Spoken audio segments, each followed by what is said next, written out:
Alright, so we're back. We're going to be talking about the witness some more.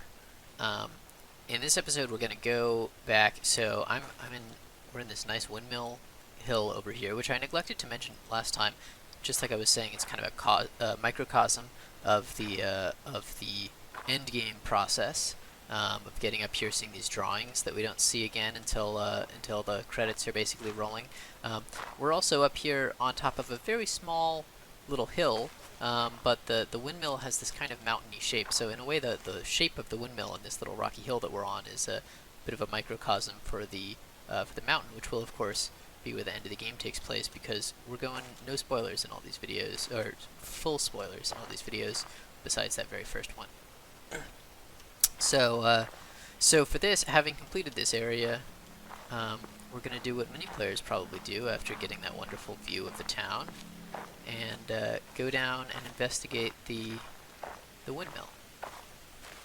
And I'm also I'm back to mouse and keyboard because I thought that might be a little bit more expressive and make solving puzzles faster. So we have this wonderful area, this kind of ruins of the town. We're going to visit the town later and talk about it more later. The town was actually one of the last areas in the Witness to be completed, like a couple of months before the game was all finished and shipped off. So it's an interesting area, but right now we've got these town ruins, and the windmill is an important part of the town ruins. But we're gonna go through it as part of the intro opening area, because we want to talk about that stuff that we found in the vault, that mysterious hexagon pattern. Here's a little windmill-shaped door, relying on knowledge of the hexagons, not too difficult of a gate. There's that funny little neuron pattern. It looks like a less like a neuron, more like a human circulatory system, with the heart there in the middle, then the arms, and then legs. Alrighty. Inside the windmill, we can power up the windmill if we want. Maybe we'll leave that for later, though. I'll just go downstairs. So, architectural transitions, as usual, and eventually I want to get into some discussion of, like, who built all these things, who came before, what, but clearly this windmill was built by people who lived here on this island and lived in the town, versus this kind of fancy wooden construction, more like an archaeology expedition, that's later. That's from the people who put all these crazy puzzle panels around here. Very dark. Put the puzzle panels here, and they drilled this strange, very dark tunnel. But then they connected up to here. This area has this stone block. So this was here beforehand. Somebody else put that there. So this is quite surprising to find all this stuff beneath a windmill for new players. And yet new players, they are equipped they can do everything that's down here, I believe. Yeah, so like this only relies on knowledge of the black and white tiles. This actually has a neat bit of symbolism. I'm going to skip right to the end of the game here. If you've listened to the Secret of Psalm 41 video in this upcoming theater, this square of white tiles represents the sun in space, the sun in the sky. And then over here at the end, there are another pair of tiles, which this, with the little apology tile, allows us to make something like that, I suppose. Is that gonna work for us? Oh yeah, okay. So here we have the sun. A little bite is taken out of the sun because, of course, there's an eclipse going on. And then over here, we get the fully eclipsed sun, right? With each of these little icons representing the sort of the corona of the sun that's visible when the moon is in the middle of the sun. So that's pretty crazy right there. How's this gonna work? I'll not try to solve that one right now, but we'll come back to it. In the meantime, though, we've got a much simpler video. Here's another one of these little trick panels. At least this one, unlike the one in the symmetry area, makes it possible for you to fail. And in fact, easy for you to fail. There's only one path like that, which allows you to be successful.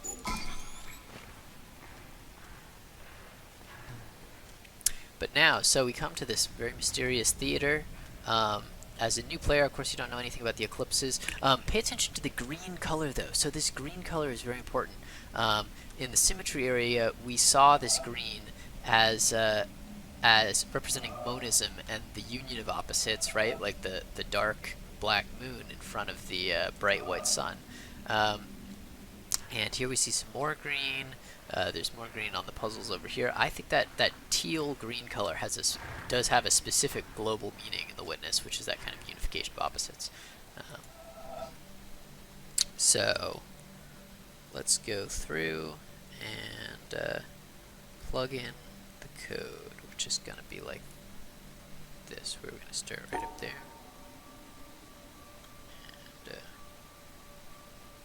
And around and around and around.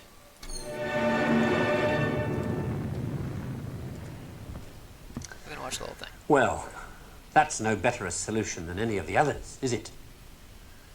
So, in the end, have we learned anything from this look at why the world turned out the way it did that's of any use to us in our future? Something, I think. That the key to why things change is the key to everything. How easy is it for knowledge to spread? And that in the past, the people who made change happen were the people who had that knowledge, whether they were craftsmen or kings.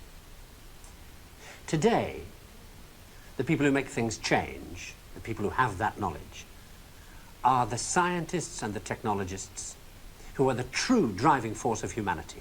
And before you say, what about the Beethovens and the Michelangelos? Let me suggest something with which you may disagree violently. That at best, the products of human emotion, art, philosophy, politics, music, literature, are interpretations of the world that tell you more about the guy who's talking than about the world he's talking about. Second-hand views of the world, made third-hand by your interpretation of them. Things like that, as opposed to this. Know what it is? It's a bunch of amino acids, the stuff that goes to build up a worm or a geranium or you. This stuff's easier to take, isn't it? Understandable. Got people in it. This scientific knowledge is hard to take because it removes the reassuring crutches of opinion, ideology, and leaves only what is demonstrably true about the world. And the reason why so many people may be thinking about throwing away those crutches is because, thanks to science and technology, they have begun to know that they don't know so much, and that if they are to have more say in what happens to their lives, more freedom to develop their abilities to the full, they have to be helped towards that knowledge that they know exists and that they don't possess. And by help towards that knowledge, I don't mean give everybody a computer and say, help yourself. Where would you even start? No, I mean trying to find ways to translate the knowledge, to teach us to ask the right questions. See, we're on the edge of a revolution in communications technology that is going to make that more possible than ever before. Or, if that's not done, to cause an explosion of knowledge that will leave those of us who don't have access to it as powerless as if we were deaf, dumb, and blind. And I don't think most people want that. So what do we do about it? I don't know. But maybe a good start would be to recognize within yourself the ability to understand anything, because that ability is there, as long as it's explained clearly enough. And then go and ask for explanations. And if you're thinking right now, what do I ask for? Ask yourself if there's anything in your life that you want changed. That's where to start.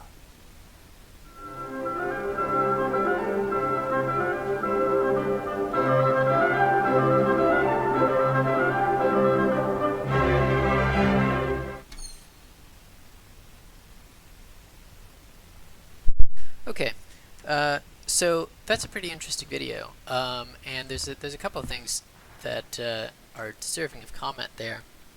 So first of all, it's very notable the kind of fake out intro. You type this in, this solution, which of course seems so arbitrary. Some players might encounter this before they've solved the vault up there. They might just stumble down here and see this like totally crazy thing, and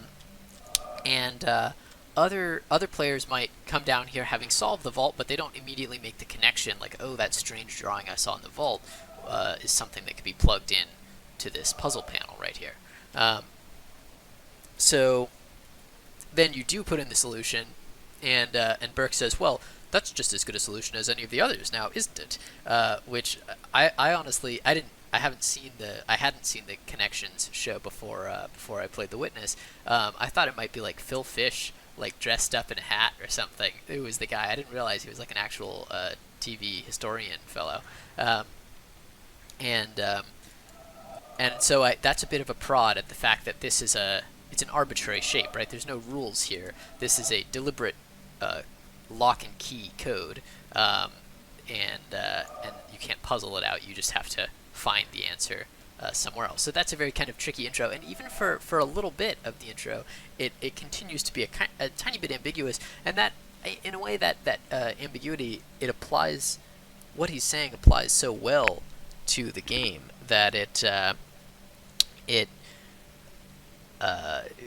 does seem it's much more of a speaking directly to the viewer than any of the other videos that we'll encounter later, and that gives it a very strong feeling of these older video games that inspired The Witness, like Myst or Riven, where they have this strange fatherly figure in this room recorded with the full motion video, and he's like being an actor who's talking to you in the world. So that's kind of a cute reference.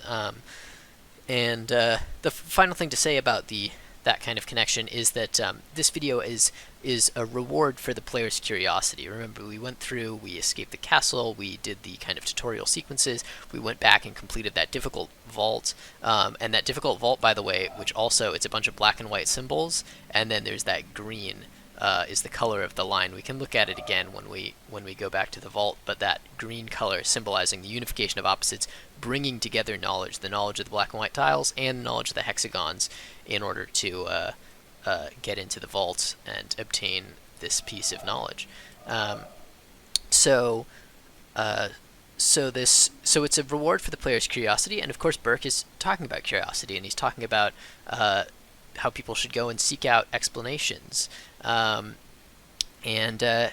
saying, you should recognize within yourself your power to understand anything as long as it's explained clearly enough, which is very in keeping with the Witness's philosophy, right? It doesn't want to punish you and say like, hey, you suck for not being able to solve this puzzle.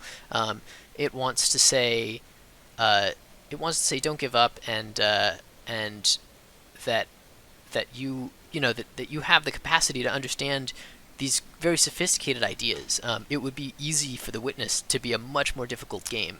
Like, it's not a goal of The Witness to be hard. If you took out every other puzzle, then the sort of inferential distance between each puzzle and the next, in terms of the amount of things that you would have to realize about the rules, would get much more difficult. And so it would soon become an impossible game to play. I mean, if you only gave like a third or every fourth puzzle, then it would be very difficult to make the jump from one to another. But by providing these clear explanations and these sequences of puzzles, then we get a smoother ride, and people can be, through their own powers of observation, but still through this kind of masterful guiding of attention and this process of benevolent explaining, in a way, can be brought to understand these very complex ideas that the puzzle is trying to communicate, all without words or anything like that. So that's how it ties in this kind of Myst Riven style way of talking directly to the player about their experience of playing the game. But of course there's more going on here. So I'm going to head out of this theater because it's a little boring around here, although what a nice skylight. So in that Burke video, he talks about science versus art, and it's important to, that's a very important bit, but it's also important not to misinterpret that. Like, I think a lot of people see that and they just kind of go all cheerleading, like, yeah, fuck art, like it's all about STEM and stuff. but of course, the Witness is a piece of art. Like, it's not some technical piece of graphics technology or something. Like, he hired all these people who make digital statues.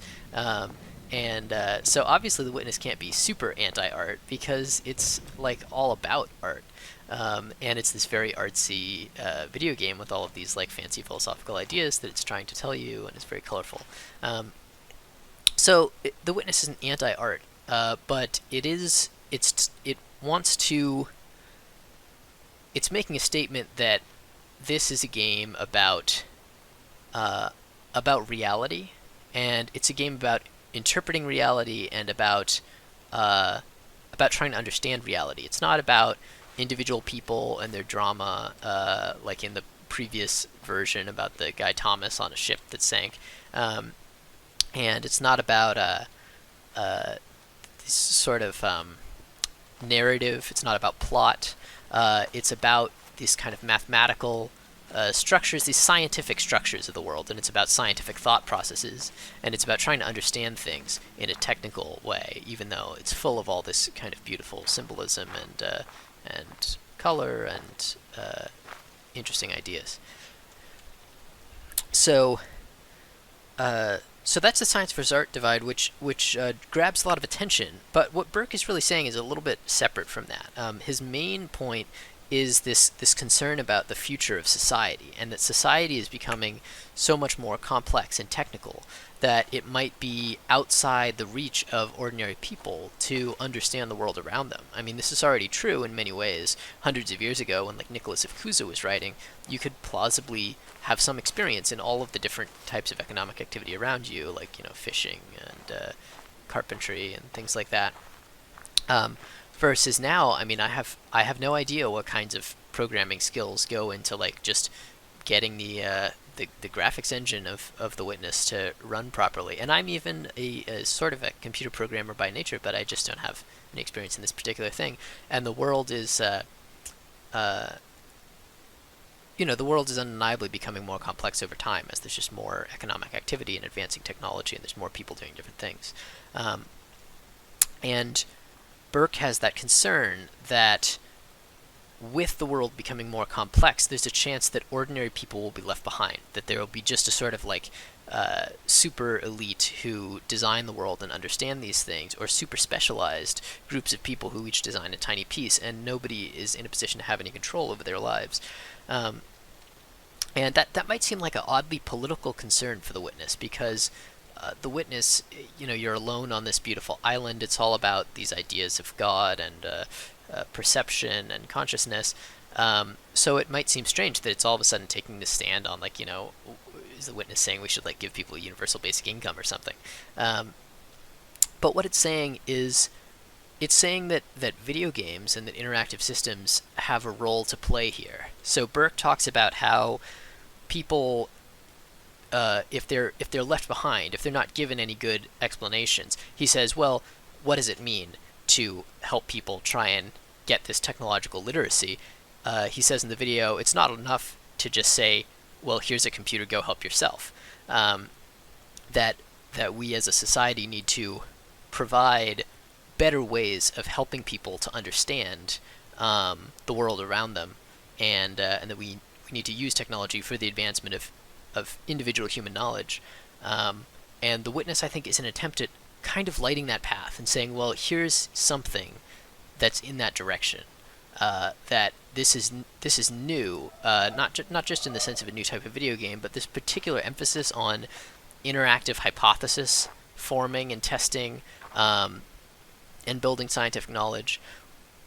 I think the Witness is trying to say, I'm blazing a trail here, and I'm trying to explore and find out what's possible with the language of interactivity. What can we express with these game mechanics and with this virtual experience of being in a world that we couldn't express in previous media of books and recordings and things like that. So I thought that was an interesting quote from Burke, both a reward for the curious player and a kind of congratulation that they should continue on their way. and as a statement about the potential for like what the Witness's mission is with all of these panels. Here's that vault door, by the way, with that same green kind of teal color that I'm claiming represents the unification of opposites. In this case, bringing together the tiles and the knowledge of the hexagons, which are both necessary for opening this up. Like, hey, it's not just going to be a branching path. The knowledge isn't just going to split up into smaller and smaller subcategories, but things are also going to come together. So that's one thing that is from this castle area, that Burke video, that the early player might not immediately get to. And now we're going to explore some other kind of completionist style or some slightly hidden things about the starting castle. So one thing to note is, well, I said in my earlier video about how this area, as well as the Pink Trees areas, are in a ways microcosms of the wider game, and it's really true of the castle. It contains a little tiny bit of almost everything you see later in the game. So first of all, just like we have this initial experience right here, we come out of here, and there's this perfectly framed symmetry showing us the mountain, the wall in front of it preventing us from getting out, and the panel in front of us giving us a way through the mountain. In fact, the panel is actually located in what sort of looks like a former door or something that's been closed in. But there's some more things that are here, like this wonderful negative space environmental puzzle right there, put into the wall, and right there. I mean, you have to be looking up, but really not even that much. It naturally forms right as you're going through. So just another kind of hidden in plain sight puzzle. And look at that, it's kind of pointing to the sun. It draws your attention right up there. So you complete this, and the sun even shines a little bit because of the bloom effect around the cursor. And it's pointing you right in the direction of the sun, which is, reminding you, like, hey, that's something round. That could be the key to one of these environmental puzzles. There it goes.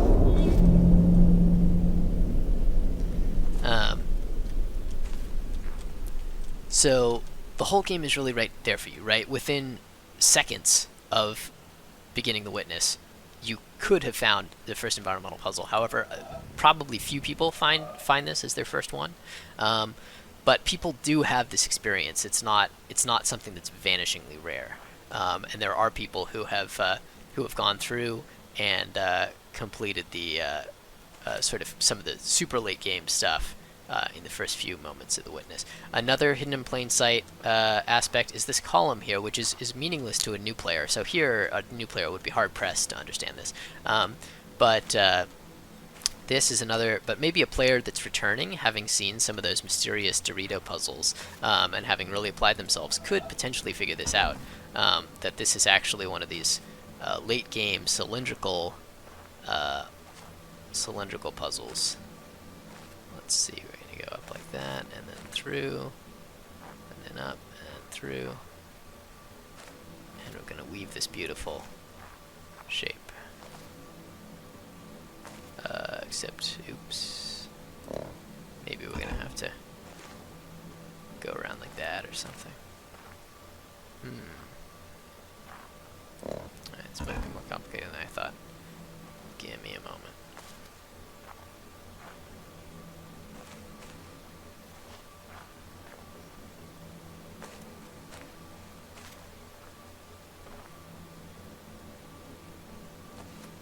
Oh, of course, we can just do that. Nice. Completing that opens up this other puzzle, which is very strange. There's no other puzzles in the game like this that just appear kind of magically on the floor here. But it's a simple hexagon puzzle, so we can solve it.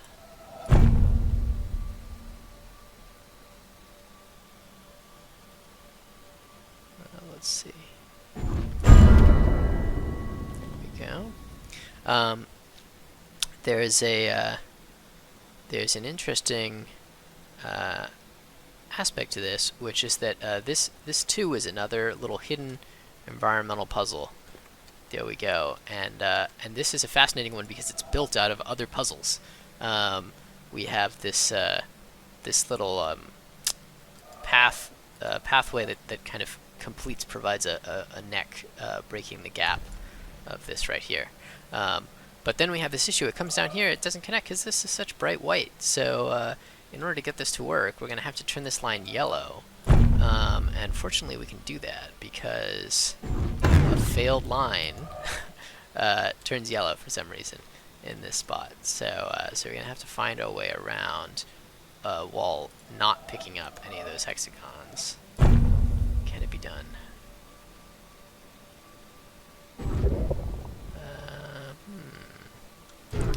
How are we going to do this? How is it going to happen? Oh, we'll have to go the long way around.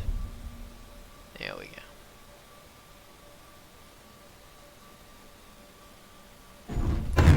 It's failed.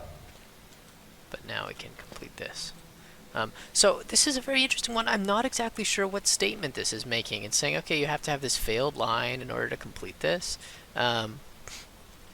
I love that it's built out of the other puzzles, that you're chaining these lines together, this gigantic, very unusual one on the floor. Oops, is this slowly fading away? It is slowly fading away.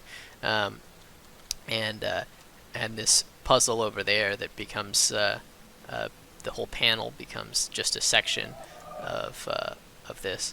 But, I don't know, very, very unusual. I'm not sure exactly what statement the game is making.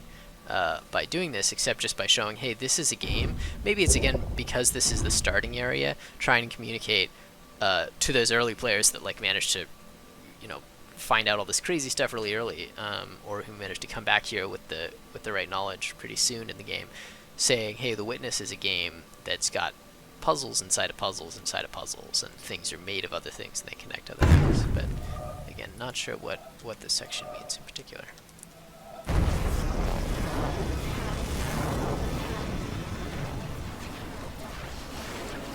This is also notable for being one of many environmental puzzles that takes up a large proportion of your field of view, which thus kind of problematizes the it's easy to get the impression that the puzzles are these flat two-dimensional shapes on your screen, and that distinction of flatness versus here we have something very far away, but to our vision, given our perspective, it produces this flat-looking image on our screens, and of course our television screens are flat, and in a certain sense our visual fields are flat. But these long ones that come down here, there's no sensible way that you could project that onto a two-dimensional plane. Really, you'd have to project it onto a sphere. And so these larger puzzles are sort of reminders of, hey, we're not really talking about the television screen here, we're talking about your field of view, and we're talking about the spherical kind of a radial measurements here rather than two-dimensional measurements on a screen. So having completed 2 environmental puzzles around here, we're going to go down and investigate what I think is one of the most profound environmental puzzles in all of The Witness, which is the starting area here. Easy one to get once you've understood the principle behind it. Some people probably get it within moments of starting The Witness, although probably very few. You do have to complete it with this strange little top piece.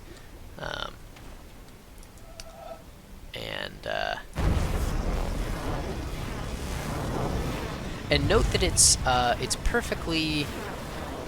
We'll talk about this more later, but there are some puzzles in The Witness where they don't actually form a perfect circle at the top. It's a circle viewed from an angle, and so actually you see an ellipse from your perspective. But interestingly, all the ones in this initial yard are in the castle garden. They're all kind of perfect. There's not they give you this edge-on circle, and you're not looking at it from an angle, which is sort of their purest form. So this is one of the most profound puzzles for, well, let me.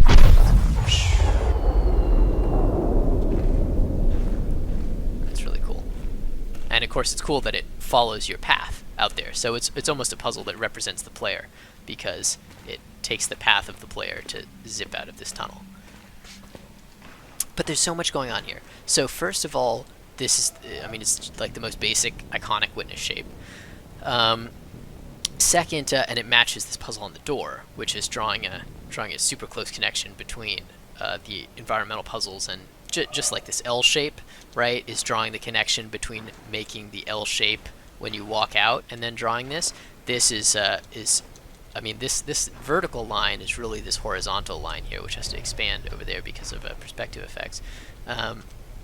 But so it's making that explicit connection between walking forward and drawing the line, which is also about flatness versus depth. So here we see this flat vertical image. Here, of course, there's a flat horizontal image, but the flat vertical image is a perspective effect. Really, this is like this extremely long walkway.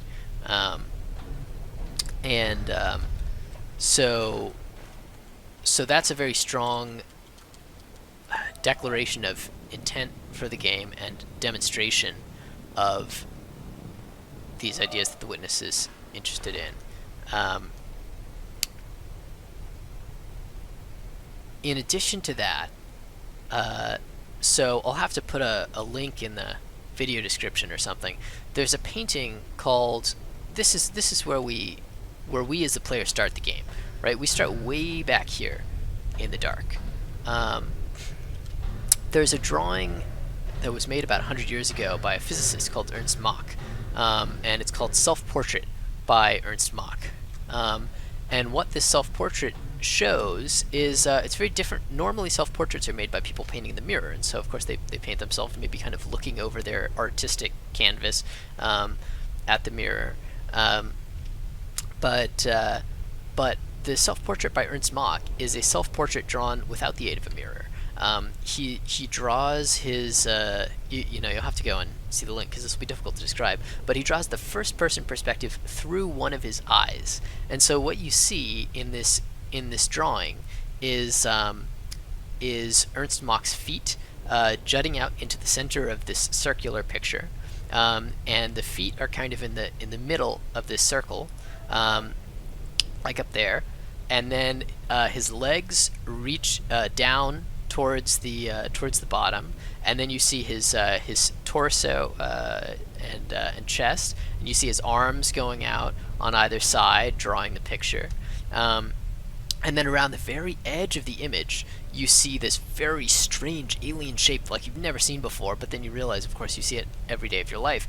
Over here is this big nose with a big fluffy mustache, and then up top you see this big strange single hairy eyebrow, which he's depicting his own face as it's visible from his left eye. And I think it's a beautiful and profound portrait because it's so unusual. You look at it and you've never seen anything like it. But it's a completely true and completely familiar portrait of what vision is actually like and what you see at every moment of every day. The reason I bring this up about Ernst Mach's self-portrait is that this puzzle is, in a way, a version of that self-portrait. So from the outside, a portrait of Ernst Mach looks like an ordinary person, right? He's got a head, and he's got a body, and he's got feet down at the bottom. But from the inside, what does a person look like?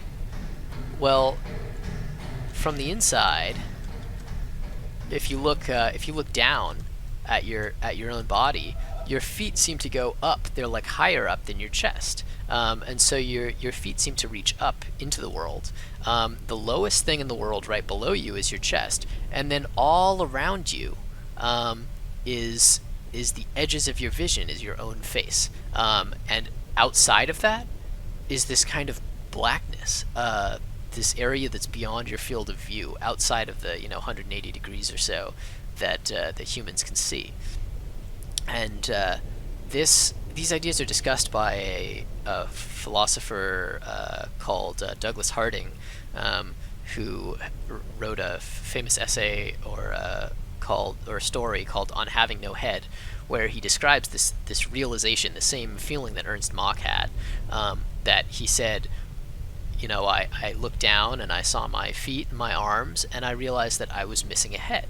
That instead of this object, a human head, where a head should have been, looking at my legs and my feet, and then my legs, and then my torso, and then my chest, and then, you know, there is no head there. Instead, there was only the world. And so I think this puzzle is trying to represent that. Like, from the outside, the puzzle looks like a typical line puzzle. From the inside, it kind of it's like a circle with a little V cut out of it, like a little Pac-Man. And I think this little Pac-Man, what it's saying to us is that we, the player, are we're inside of, like, if you imagine a second player out there right now looking back at us, we would be in the very middle of this circle, right? Just like how a second person looking at you in real life would see you kind of in the middle of your head, you know, in your body, and you're looking out from that perspective with that first person conscious awareness. So this, I think, is a super profound area of the Witness that is bringing up that theme and that difference between this internal and external perspective. It's giving you the internal perspective. You are this environmental puzzle. Elsewhere in the game, you're always looking at them from afar. But here you're actually seeing from the inside. And the fact that this is the beginning of the game is crucial, I think. It represents, birth in a way, but just that first moment of conscious awareness that any thinking being has.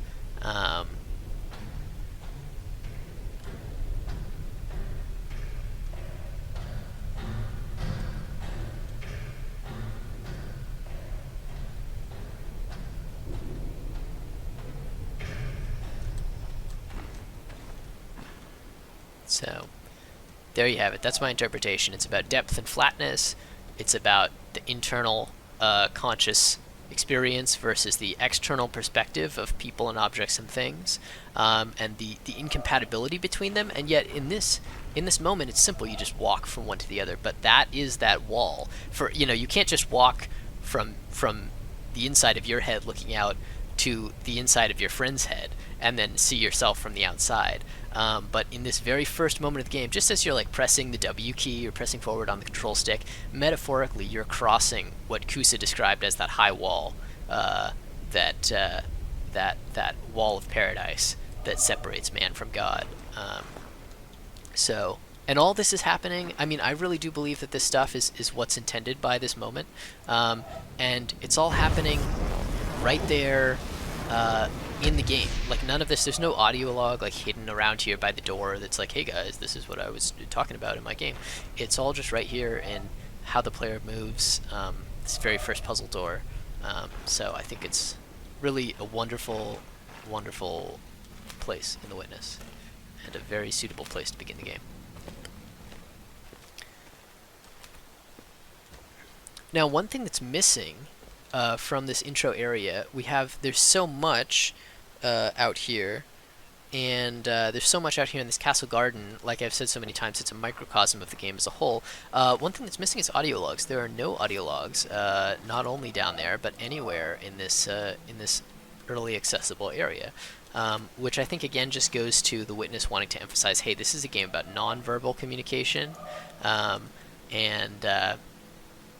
it's a game about sort of drawing your own conclusions and experiencing reality, rather than, like the Burke video was talking about, getting other people's secondhand conclusions about things. So we're gonna go up, but there are audio logs that relate to the castle. They just aren't accessible in those first minutes. There's something that you have to go back for. Oh, and let me change one thing, because we're gonna be sneaking around outside the castle, and we're going to need to open a little gate here. So remember, at the very beginning, there was this funny little puzzle that had the two different ends, and it has that second power line that's maybe a little bit easier, maybe meant to trip players up early on in the game. But later on, we realized that it actually can be useful. It opens a little gate out there that we'll need.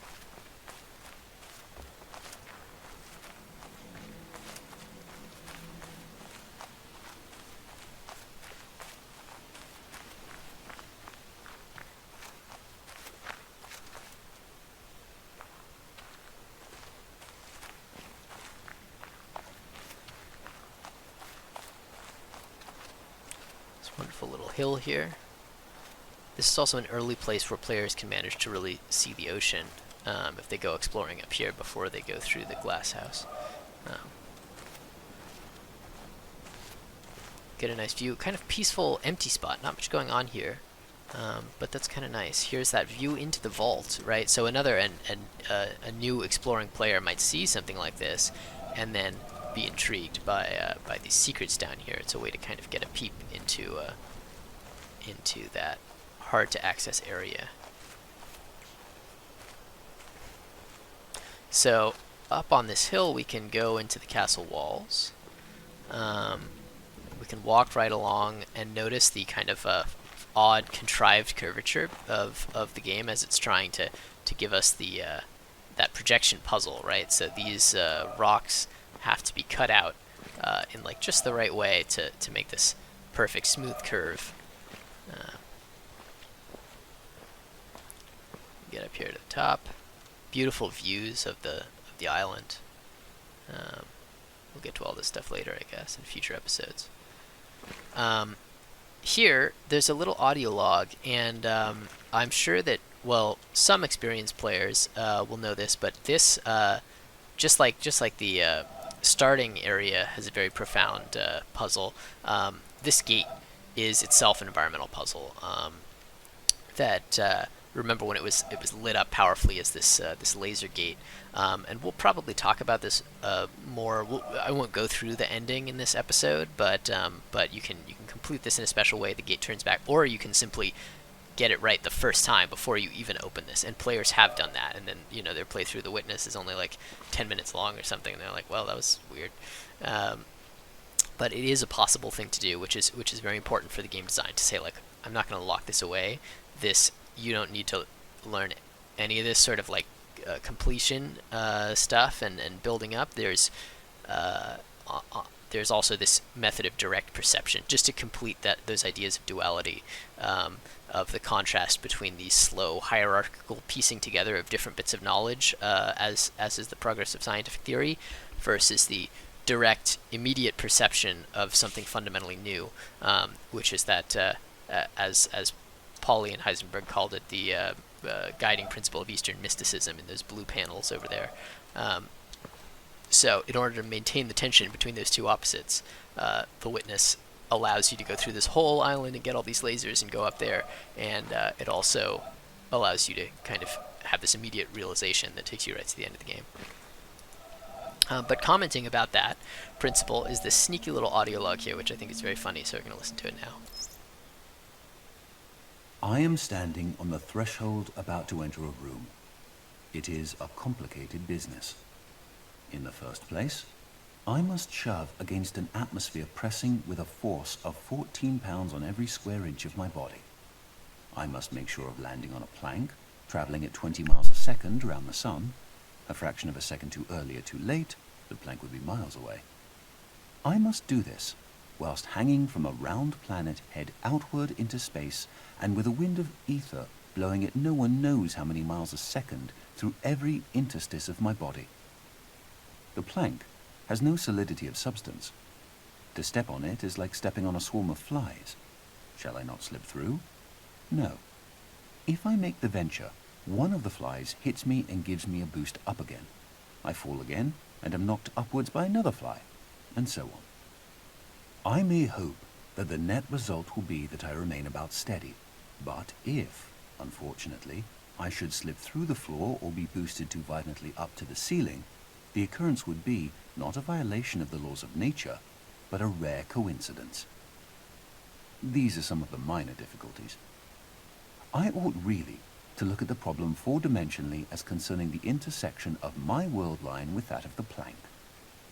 Then again, it is necessary to determine in which direction the entropy of the world is increasing in order to make sure that my passage of the threshold is an entrance, not an exit. Verily, it is easier for a camel to pass through the eye of a needle than for a scientific man to pass through a door. And whether the door be barn door or church door, it might be wiser that he should consent to be an ordinary man and walk in, rather than wait till all the difficulties involved in a really scientific ingress are resolved.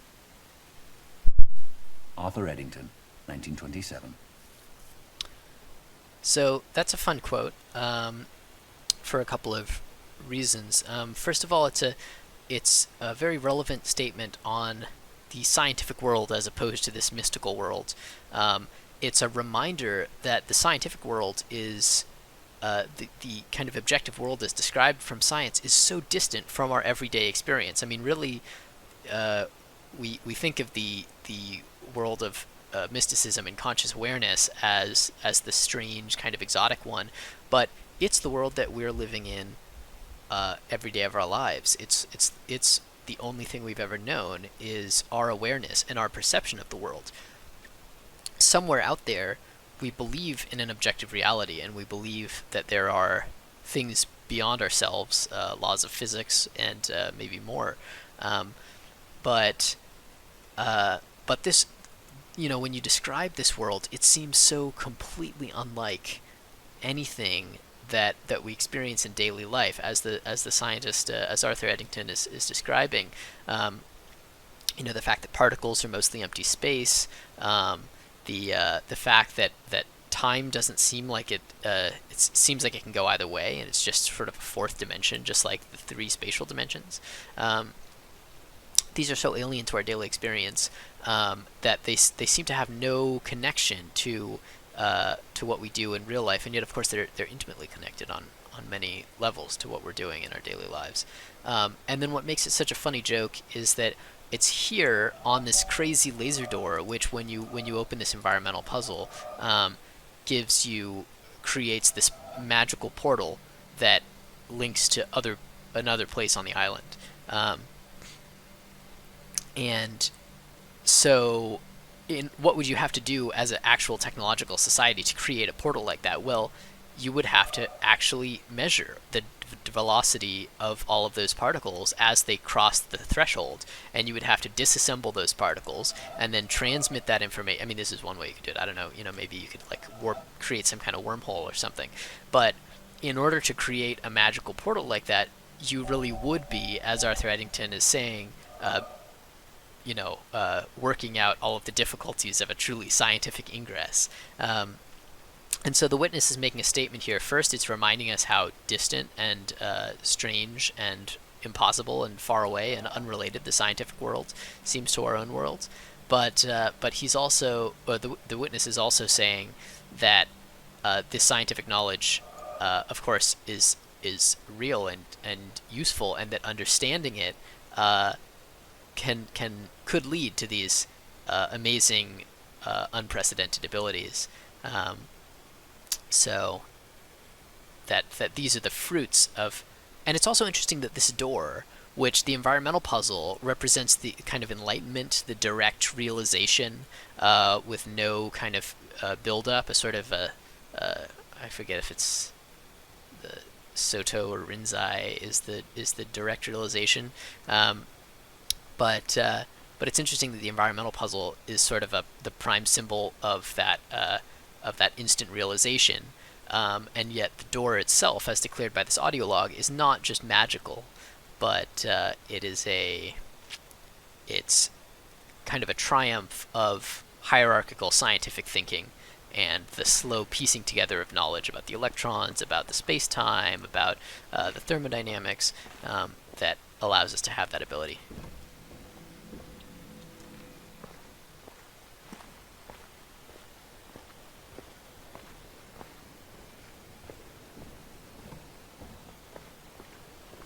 So there's one other audio log around here that's interesting, and it's right here. There's this a nice little relaxing spot here with a little glass of water. And up here on top of the castle garden, which is interesting because it means that these people, got out of the castle garden and were wandering around up top. There's some other environmental puzzles around here, like right here. This is a nice one. But interestingly, this one, of course, you can only get it from up on top once you've gotten out of the castle walls. And interestingly, it's in the shape of walls. Look at that. It's a little castle within the castle. Here's the little flower, the little grass, the little purple flowers, just like the wisteria all over the walls. And here's our castle with our little constraining castle walls. So now that we've escaped from the castle, we can have this fun kind of jokey experience where we draw a fun little castle from the top down, because now we're up on the roof, we're looking at the castle from a top-down perspective, just like this. So that's just the witness having a little fun. But now we're going to get serious with this audio log. Through many births, I have wandered on and on, searching for, but never finding, the builder of this house.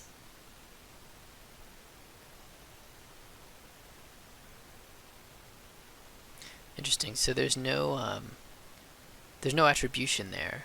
I'll have to look up what the source is for that. But I know there's a longer bit. It was once quoted on the homepage of The Witness during its early promotion, and it comes from a Buddhist poem talking about through many births I've wandered on. That's the Buddhist idea of rebirth, and over again.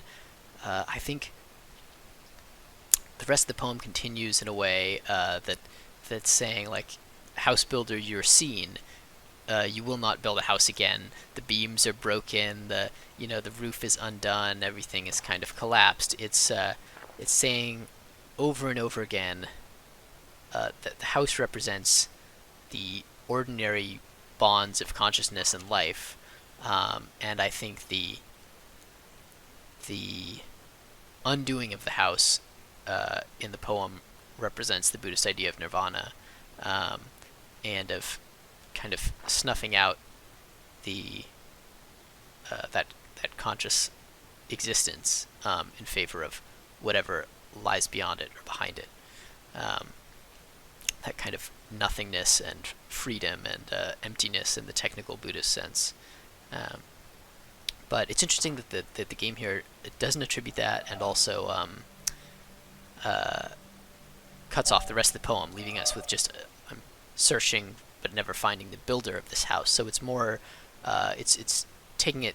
The witness is distancing itself from the Buddhist message of what exactly enlightenment is, and that should be the goal, to kind of snuff out and extinguish that light of awareness into nirvana.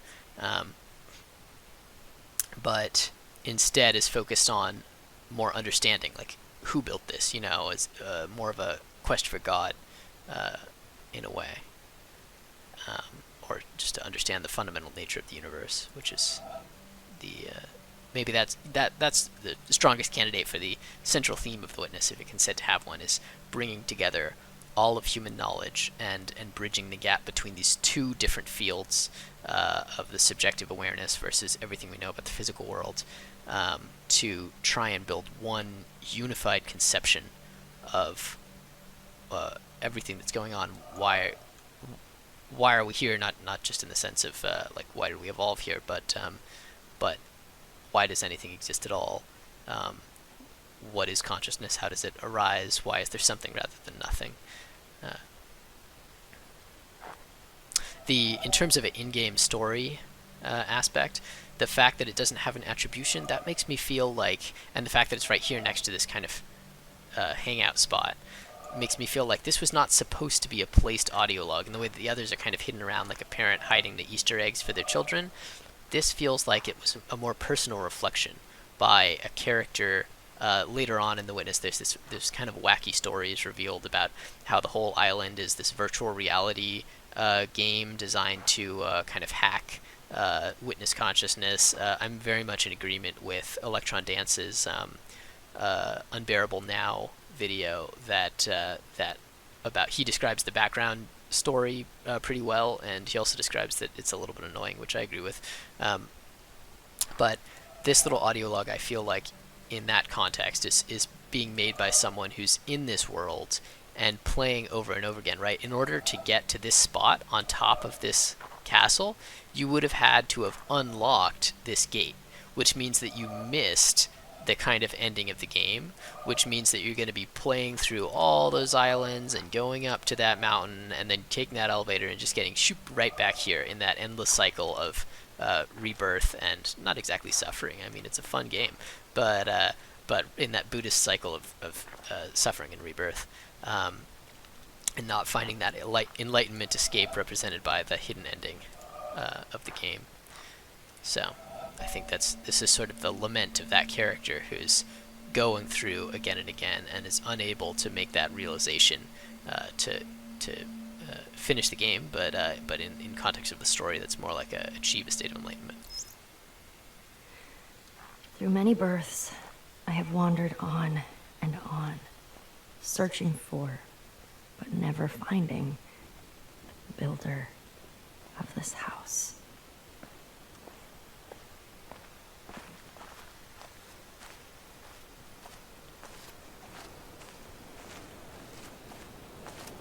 So there's one other nice thing that we can find out here, and that's this very sneaky winding path that goes all the way around the castle. Gives us these nice ocean views.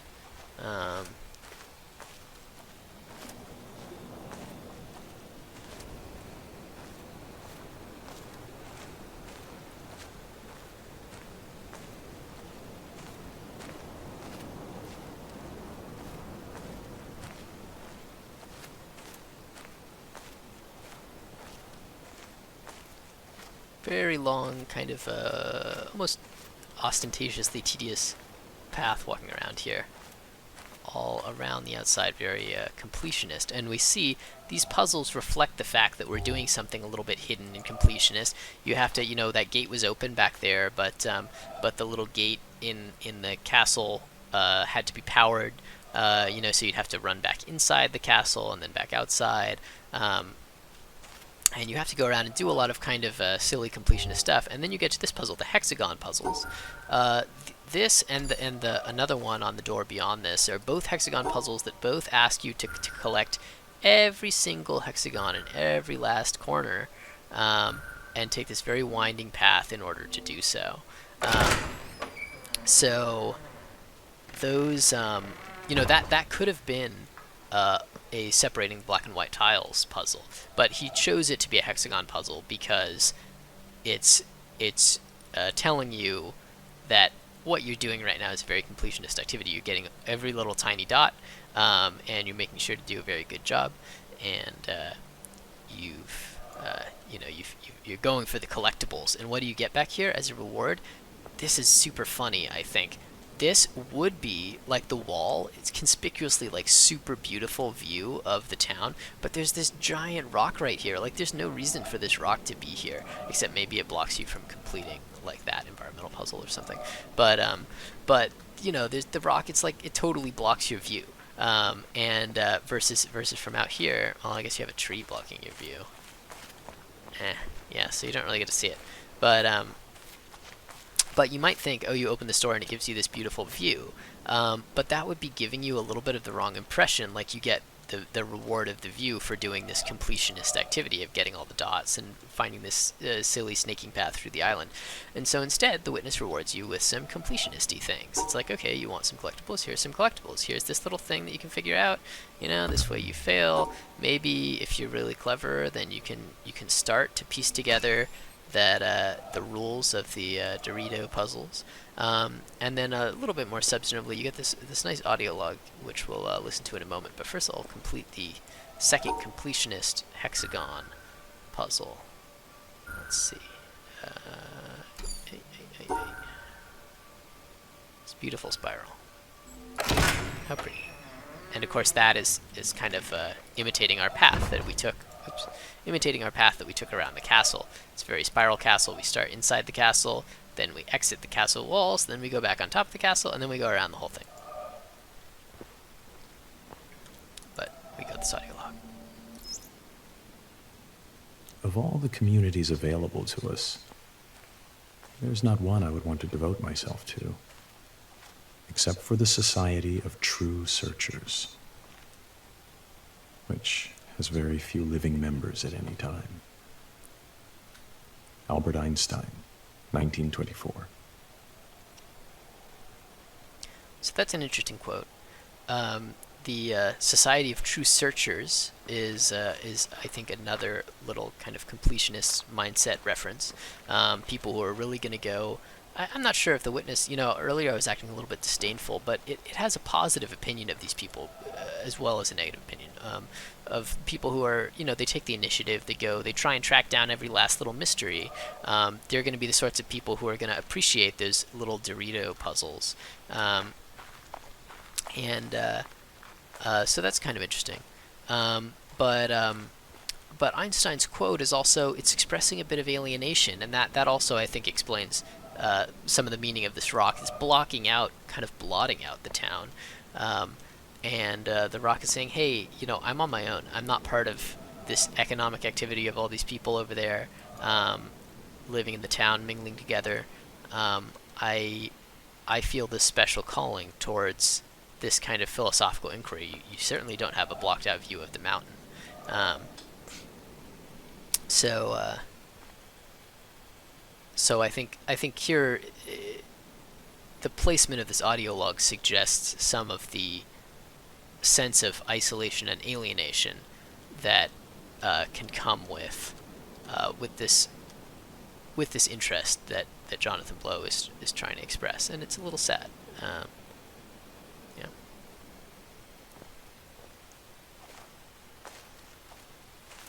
But the Witness Island is also saying, one of the funny things about this island is that it was that Society of True Searchers. Like, I imagine in the plot, people didn't live here because they grew a lot of nice spices on this island.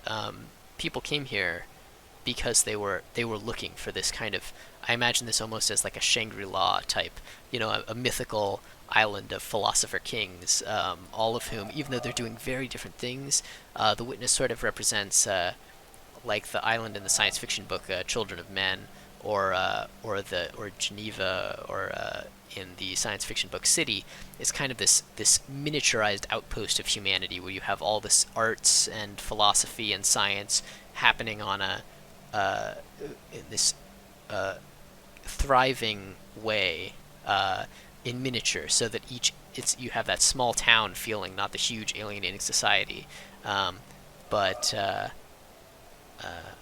I'm not sure exactly how to express this, but it's a kind of romanticized view of human civilization, and of the best possible, most satisfying way that you could form a community or live in companionship with other people that are all kind of engaged on the same search.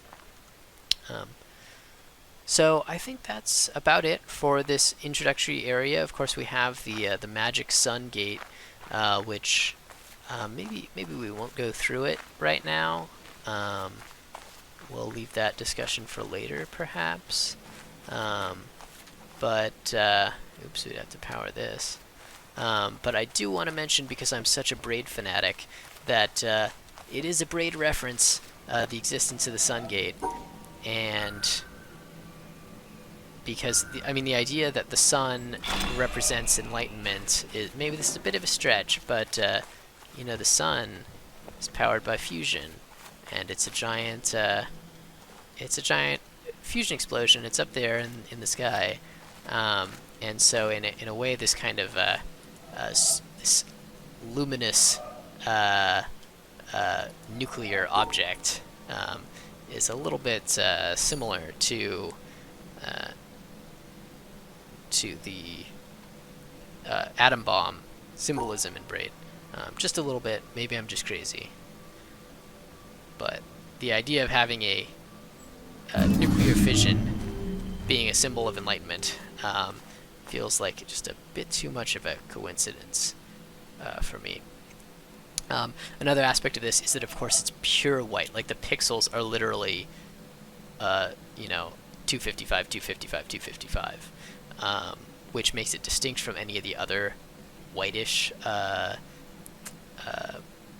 puzzles in The Witness, and contrasts it with the numerous pure black environmental puzzles in The Witness, but in particular the one down there. So here I'm going to make, I think, so I've talked with people about, obviously black and white, like the black and white tiles represent the distinction of that tension between the subjective consciousness versus the objective scientific world.